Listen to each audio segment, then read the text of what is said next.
Welcome to Criticaleye's Inspiring Leaders podcast. My name is Marc Barber, Director of Content at Criticaleye, and this is our series where we'll be speaking to executive and non-executive directors about what's really going on in businesses today, getting insights into the key issues around strategy, stakeholder management, leadership capability and board dynamics. Today we'll be talking to you from our CFO retreat, where we've been discussing what's on the minds of CFOs in relation to these issues, as well as risk management, opportunities for growth and investor relations. Sharing their thoughts today, we have Priya Chowdhary, former CFO of Europe for energy from waste business Encyclis. Priya has international experience across energy and financial services, working for companies including General Electric, Shell and SLB. Joining Priya, we have Ed Jones, whose non-executive director roles include being non-executive board trustee of Now Pensions and non-executive director of Whitelink. In his exec career, Ed's roles included being CFO of Carnival UK, where he was a key player in the management team, growing the P&O Cruises and Cunard businesses. So welcome Priya, welcome Ed, how are you? Great, thank you. It's great to be here. Okay, so we've been at the CFO retreat, and I guess it would be great to get some reflections and takeouts of what's been discussed over the panel discussions and interviews that we've sat on. If it's helpful, I'll start with some reflections and takeouts from the retreat in terms of what I thought was particularly interesting. I did like this idea of the CFO needing to be the chief investment officer, looking at how to actively manage where to invest, looking at regular performance evaluations, divesting, and how that the CFO plays a key role in the whole growth agenda. I thought it did come across about the intense pressure on finance functions to support organisations as they go through operational change. That interesting mix of deep risk analysis combined with the pressure around the speed of execution. I think there's also there's a question here about whether finance functions have the systems to provide a deep risk analysis as well. I liked the point around board alignment is often built outside the boardroom. And then in some ways, I guess it's obvious, but really understanding the drivers of the business and planning accordingly. If you have a strategy, then you can use that as a guide when reacting to short-term challenges. We did cover how acquisitions can drive significant cultural and behavioural change, not without their challenges, it should be added.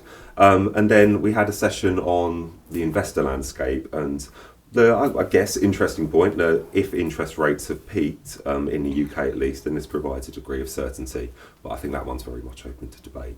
So some sort of thoughts there from me, but it'd be great to hear what you two thought about it. So Priya, if I could come to you first. Obviously you spoke on our business resilience session as well as did Ed, but yeah, sort of take us through maybe some of the things that stood out for you. No, thanks Marc. I think it was a very interesting first day at the conference and hoping the second day will be equally interesting.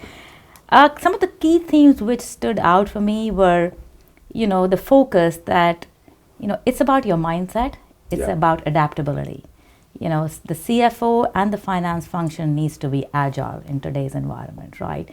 Can't be sticklers for processes, procedures, they need to be with the business, constantly working with them to strategize, to manage the investment and to manage the risk. And, they are looked upon, as you said, the chief investment officer, the chief risk officer, possibly supporting the sustainability agenda as well. Yeah. So it is like a very all-encompassing role, and the CEO is constantly looking at the CFO for that guidance. And that's, I think, very important for a new CFO or an upcoming CFO or a CFO who's seasoned as well, to bear that in mind. You mentioned about risk and managing that risk. Very interesting conversation which came up in one of our peer-to-peer sessions was, we all look at risk as a separate, silo, or, we need to think about risk registers, risk matrices. Yeah. And they said, no, the way it should be part of our strategy. As we are building our business plans, what are the inherent risks? And there was an interesting, contribution from one of the members, and they said, we have developed a risk dashboard. It pops up like any KPI for us every day. through Microsoft BI. And I thought that was really, really interesting, to put it on people's face that, you're thinking about strategy, but think about the risks simultaneously and manage that. It's incorporated into the ongoing discussions as opposed to a yearly like your in your audit in the board agenda. Absolutely, not like when you're having your annual audit committee that you have your risk discussion. No, it is there every time you meet the board or every time the senior leadership is meeting. It is part of their management team agenda as well. That is interesting. The other thing that I which came up was the key focus on sustainability, and that's a lot driven by the government, how companies want to project themselves and how onerous it is becoming on the organization and even the finance function in terms of reporting. One very interesting theme which came up and which I've also seen in my own business was sustainability comes with a cost in terms of when boards have to look at the bottom line. It is not a contributor to EBITDA.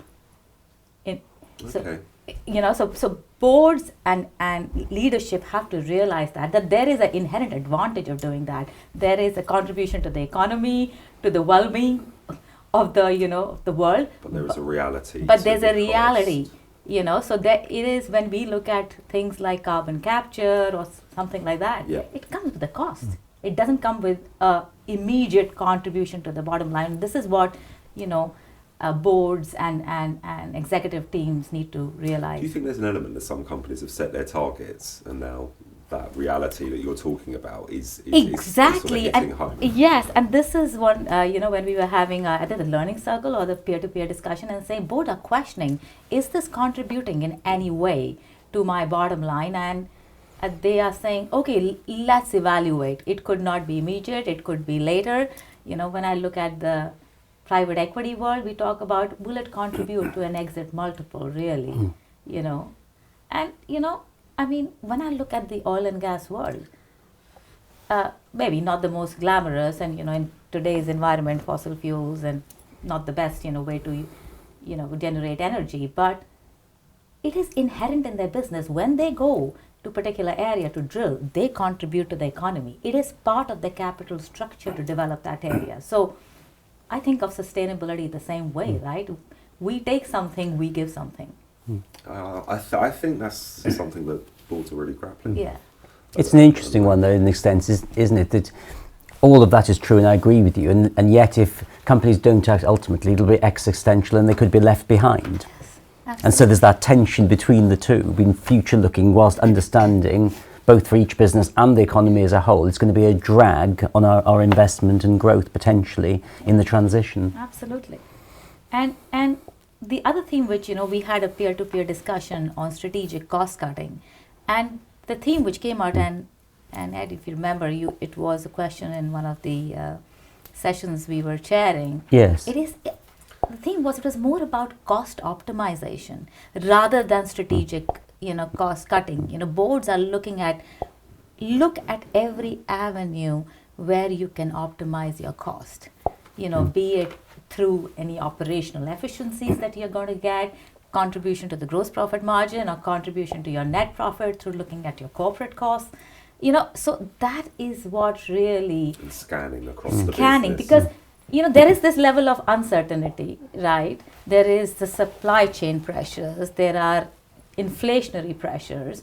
So where can I cut? Where can I make that difference to get a better return for my investor? And I think that is really, really what boards are questioning. And it could be small wins, but they are looking at how we optimize today and reap benefits either immediately or And again, that's how you're looking at technology. Yeah. And Priya, in that context, we did talk about, didn't we? Those who've got a clear purpose and strategy and plan can do so in a much more intentional or purposeful way, rather than being indiscriminate about it. And sorry, one final thought that it is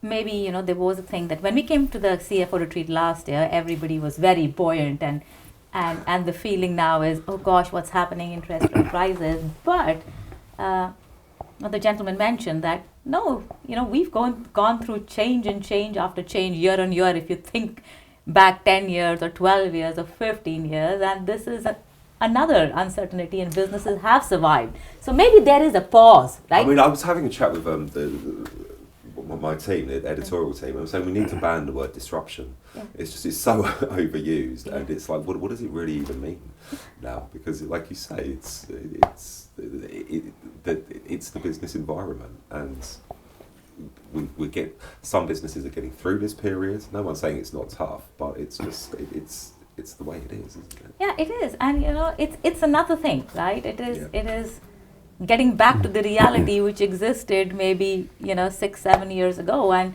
resetting your thinking. As people, as humans, we are used to, we get used to things very easily, and then you change your mindset. Oh yeah, I did have that situation several years ago. And so the point that was made is that the low interest rate environment that we've had is almost like been an outlier. It's an anomaly of the past 20 years, and actually this is now going back to more like what it used to be, and at least we have a bit of certainty around that, so you can plan accordingly. Okay. Thank you, Priya. Ed, if I could bring you in here, and obviously we can sort of talk about some of the things that Priya raised there, but what stood out for you? Yes, well, complementing a number of the things you mentioned already. It's interesting you talked about mindset, because for me, I suppose a retreat, first and foremost, is a gift to myself for two reasons. One is it's the ability to learn from others and actually discuss things with others in person. And the second thing, and I think I've heard a number of people talk about this, it's the time to stand back and reflect from the day-to-day job, and it's full on for many execs, and just that chance to just stand back and reflect and take another position or view on everything. I think the other thing I'd just point out is that there's an amazing, you talked about last year's retreat, there's a real energy at this year's retreat there, isn't there? And I think what I find, and I find this at every retreat, but you always get reminded of it when you come, how open everyone is and how much everyone has in common. It's variations of a theme across businesses, sectors, and whatever. In some ways it can be cathartic. Yes, and I've seen not that. alone in Yeah, this. exactly. Yes. And it is like, building those alliances that, we are all in it together, so let's do it together. Exactly. Yes. Yeah, and it always doesn't matter which sector you're from, you are facing similar challenges around culture, technology. And I think it reminds people of that, and reminds them of the power of a network and the power of that external perspective. Because by its very nature, as an exec, you have to be in something, in the middle of it, shaping it. But equally, you want to be standing outside it, just taking a view occasionally, I think. And retreats like this give people the opportunity to do that. So I suppose a number of common themes to you. So clearly businesses have coped with the pandemic, inflation, and now we're in that reset to higher interest rates. And the thing is, I think that provides an element of uncertainty because it's happening gradually, because for both consumers and businesses, the impact of fixed interest rates is unwinding over a period of time. And so I think it's easy to see that CFOs are well placed to help their organisations navigate that because of their knowledge of the business, the business model, the drivers. And the challenge, I mean, we'll see that in the next session this morning. The challenges for those businesses that have set out their growth model around that low interest rate environment, and I think that's where it's not necessarily a great place to be. Well, it's painful, isn't it? Yeah. It's like you said. Yes, we have to be flexible and adaptable, but when you're in that moment, it's sometimes not so much fun, and you're facing into something, wondering how you're going to navigate your way through with the CEO and the rest of the exec team. I think the other one is, when we were involved in this debate on organisational resilience, we talked about, many businesses have short-term challenges, and the stronger ones are those that see it as an opportunity for growth, as an opportunity to further their strategy and their plan. Now, sometimes that happens, and sometimes you have to learn on the spot and develop that. But equally, and then we also talked about the fact that if that's allied with an organisational capability to deliver it, then you are firing on all cylinders there.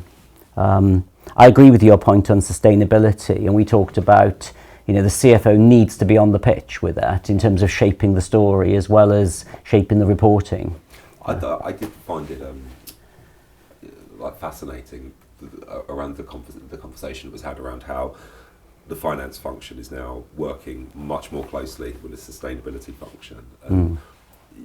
You can see in organisations that structure is going to change as the reporting requirements become, once you get the double materiality coming in, it's going to shift it, I'd say. And I think the sustainability function, having that discipline and expertise, you could see companies having to sort of really sort of shift how they and I think it's all about, when it comes to reporting anything, it's all about the data as far as I'm concerned. And I feel finance is the best custodian of data in an organization. Definitely. So there is one source of truth, and so more and more that analytics is done, comes upon finance to kind of take a look, strategize, present, report.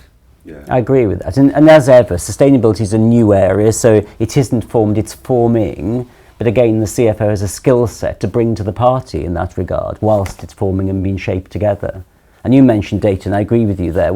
I suppose there were some short debates in terms of, insight is as ever critical, particularly in the commercial area. AI is an enabler of that, it will turbocharge it. And the fact that to maintain relevance, CFOs and finance teams need to be on that pitch with the business too.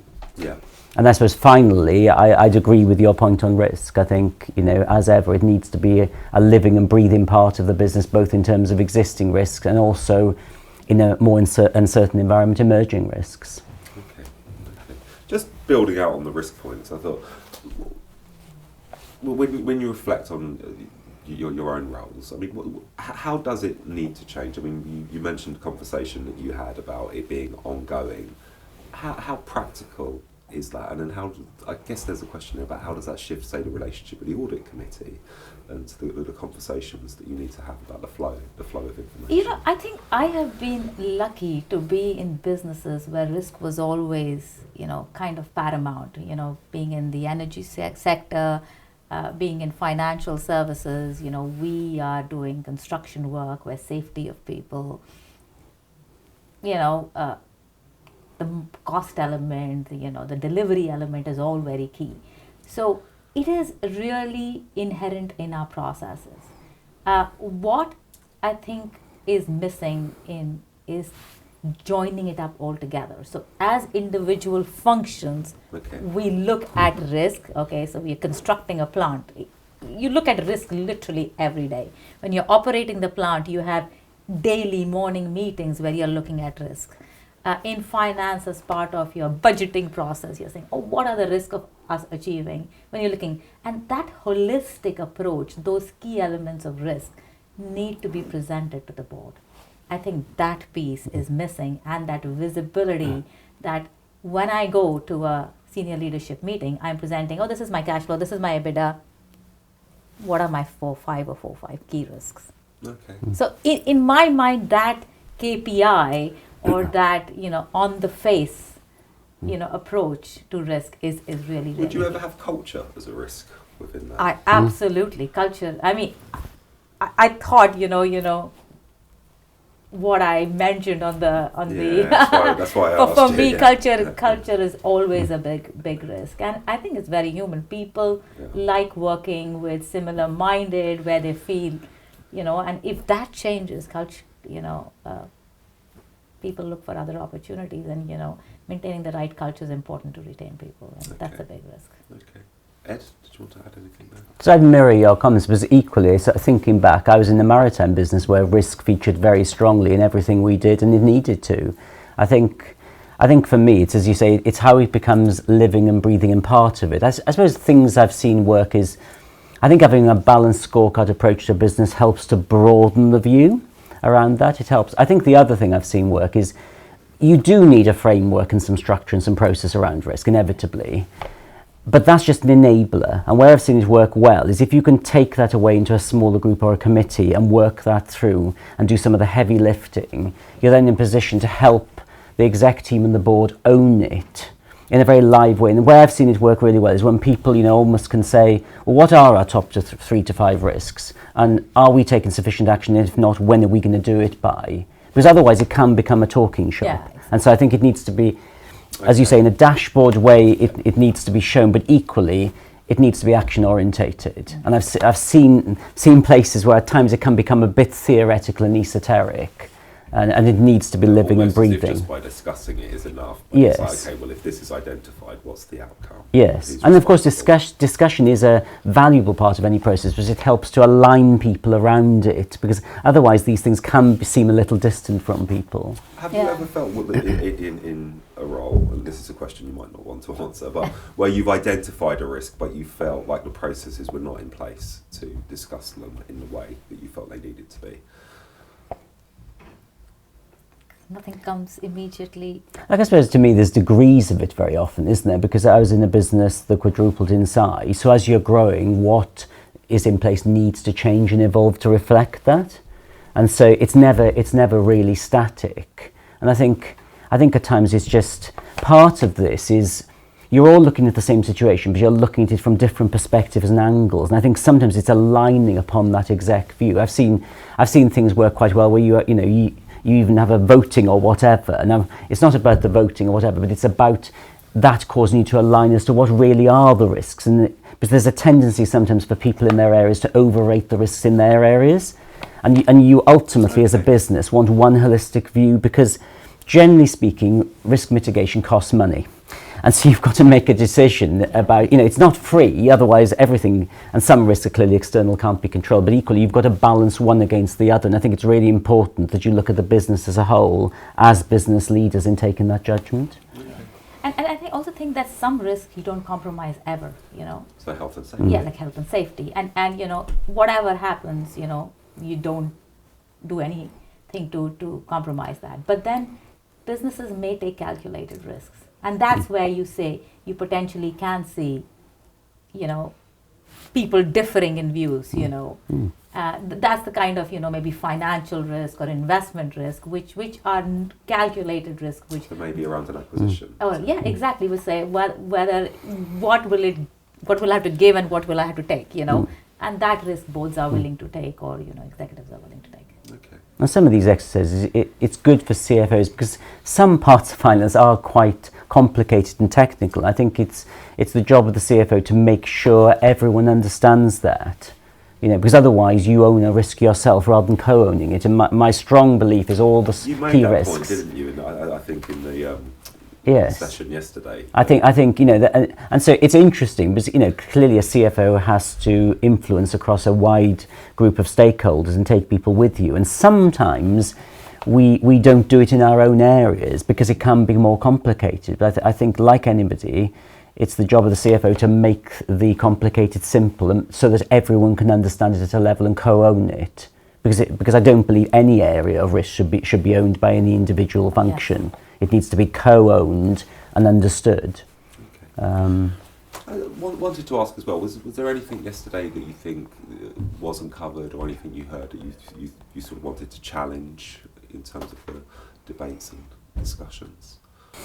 Not, I can't, That's good. What I did see, is in discussions, difference in opinion on, the role of board, as potential. Some boards, they see very take active interest in managing and running the business, whereas a lot, felt that, boards were passive and, they are governed by a lot of regulation themselves. So sometimes there's a bit of hesitation. So, I saw those mixed themes, which was very interesting for me, but nothing that there was the poll on board alignment. And yes, I think that was exactly. split nearly 50-50, wasn't it? Which was different to when we had our CEO retreat. There was a view that there was much more alignment going on. So I thought that was, which again, I think that reflects again the challenges of the operating environment and particularly what's going on with shareholders and investors at the moment. So Priya, like you, I don't think there's anything I particularly disagreed. I think what's interesting though is just to understand people's different situations and contexts. And whether it's in listed PE or whatever, but ultimately the sector and then the industry and the company and how that impacts where people are. And I think that's where a lot of insight comes, because in understanding people's different situations and different models, you can compare and contrast with your own and sometimes think, well, are you where you want to be, or do you want to change something or move something forward? Okay. I'll just move it on slightly, because I thought one of the things that came out in listening to the discussions yesterday is the breadth of the CFO, role. If you think it's income, obviously you've got the day job of finance, but then we talked about M&A, innovation, tech, investor relations, supply chains, ESG, right? You name it. Like, it's like, what is the role in some ways? Given that complexity, I thought it might be interesting to get your take on the advice you'd give to someone stepping into a CFO role for the first time. I think when like written about this before or discussed it, everyone says the relationship with the CEO is key, and having that alignment is essential, and building that. But I thought, and feel free to build on that point, but who do you think are the other key stakeholders that you need to really engage with when taking on that CFO role for the first time? And Priya, if I could come to you first. So your CEO, your chair, I think literally I feel you need to pulse every board member, because the way I've seen boards are very diverse, they specialize, they have the knowledge and they can opine on all subjects, but each of them, at least in my last board, was, one was very good, CEO, chair of audit committee, one was very good on the sustainability agenda, one was good on the operational side, one is, lots of diverse experience. So, I feel that, being constantly pulsing, meeting, understanding what their expectation is of the management team is really important. So in my mind, you have to cover literally every board member. And from a exec side, I think being with your operational team is really, really important. And it doesn't have to within finance. In finance, as finance person. And I personally felt it is just not your senior leadership team. It is not, the head of construction, head of operations, head of BD, but really the head of your plants and everybody, because they know the day to day. And your senior leadership team may be really, really busy, just like you are. And that's what I felt was the biggest, time where a CFO spent, really pulsing the business, really what is happening. So then they can give that intelligence to their CEO and the board, and then then it's the external as well. Is that something you had to work on? I totally had to work on, yeah. And I think I didn't do that. So sometimes I think I don't, because you get so bogged down with running the finance function that takes last priority, and that is what I would advise new CFOs: build a strong team. Yeah. Build a strong team who you can trust, and even if you're not there, the ship sails, it runs, and you are there to support the CEO and being the eyes and ears of the CEO. Okay, so you can drive that strategic forward agenda, but the day job is being done, It's done being to done. the standard. Because if your day job is not done, you failed anyways, right? but if the other bit is also not done, then you fail either ways. So, I just feel that building that strong team and pushing your CEO and your board to give you that funding or that freedom to build that is really important, and the board should support the CFO in times like this and always. Okay. Because if that's the expectation of the CFO, he or she is not a superhuman. And it doesn't work. If something will break in a period of time. Yeah, and we talked about burnout among CFOs. We did. You want your team to be sustaining and everlasting, right? Okay, Ed. Yes, I agree with your perspectives there, because first and foremost, the CFO is a business leader, and therefore whilst you'll have direct accountabilities for various things, ultimately you have to make sure to do your role successfully as strategic business partner to the CEO, that you actually understand your stakeholders and their perspectives, and that you understand the business. Because I think that fits into, I suppose, the three things for me have been a successful CFO is: one is being that strategic business partner. Two is, as you said, you have to understand the operation well enough and all its dimensions and complexity, because otherwise, that's your way, that's the business's way of executing stuff. And if you don't understand that, then you're not going to be able to convert strategy into performance. And then finally, as you say, to be able to do both of those things, you've got to have a high-performing team. Otherwise, you'll just get dragged back into the day-to-day of finance, which I agree with you is a hygiene factor. If it isn't delivered, you don't get the freedom to do anything else. And then the only way to achieving that is through a high-performing team. Now come back to, if you're a new CFO, clearly that's quite a lot on your agenda.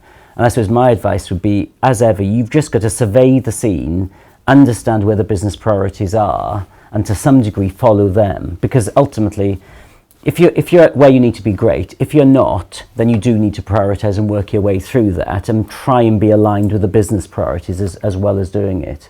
Because you can't get there in one day. Yeah. How long did it take you to feel comfortable in the CFO role? Oh gosh, that's an interesting question. Yeah, no, actually, I don't know. Maybe never. I was about to say the same thing, because actually. I think, as business evolves, there is a new challenge, and you realize you're totally out of your depth.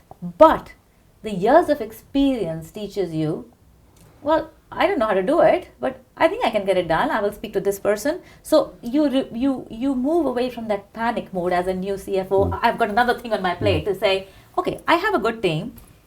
I think I can go to this advisor. I can go to this my connection and say, can you support me? Can you direct me? What's the way? And I think that's what changes.